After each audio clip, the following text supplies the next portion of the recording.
অঙ্কুরেই যে দলটির কথা ঘোষণা দিল কিন্তু আর ফুটল না,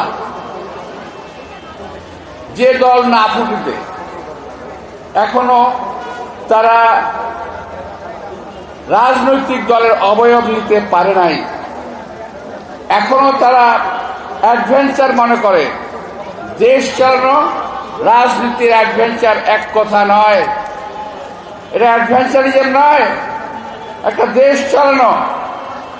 সুতরাং কিছু হলেই হতে দেব না, এইটা করবেন না, এটা করতে দেওয়া যাবে না। ভাই, এই কথাগুলো আমরা আওয়ামী লীগের সময় বহু বলেছি।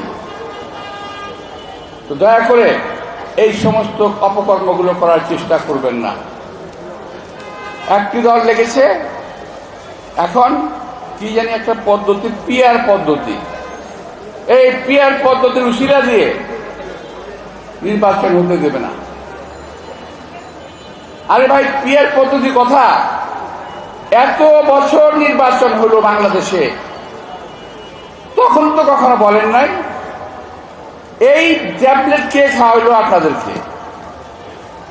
বাংলাদেশের লোক এখন পর্যন্ত ভোট দিতে, যেমন ধরেন আমি আমার কথা বলি, আমি এখন ভোট দিতে ভুলে গেছি।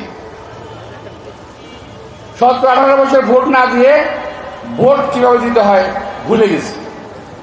আবার যারা নতুন প্রজন্ম তারা ভোট কিভাবে দিতে হয় এটা জানেই না। এই তোমার জানা ভোট দিতে? নতুন প্রজন্ম ভোট দিতে জানেই না।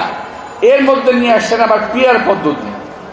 আরে ভাই, দেশের মানুষ ভোট দিয়ে অভ্যস্ত হোক, গণতন্ত্র অভ্যস্ত হোক, ভোটের কথা বলতে শিখুক। এই পদ্ধতি দিয়ে আপনারা কি করতে চান? নির্বাচনকে পণ্ড করতে চান, দেশে একটা অচল অবস্থার সৃষ্টি করতে চান।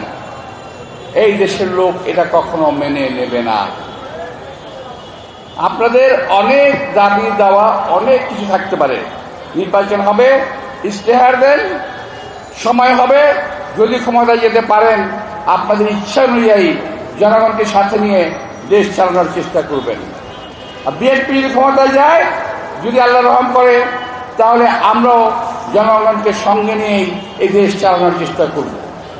বিএনপি কখনো দেশ শাসন করবে না, কখনো করে নাই। বিএনপি দেশ পরিচালনা করার চেষ্টা করেছে এবং করবে যদি ক্ষমতায় আসে।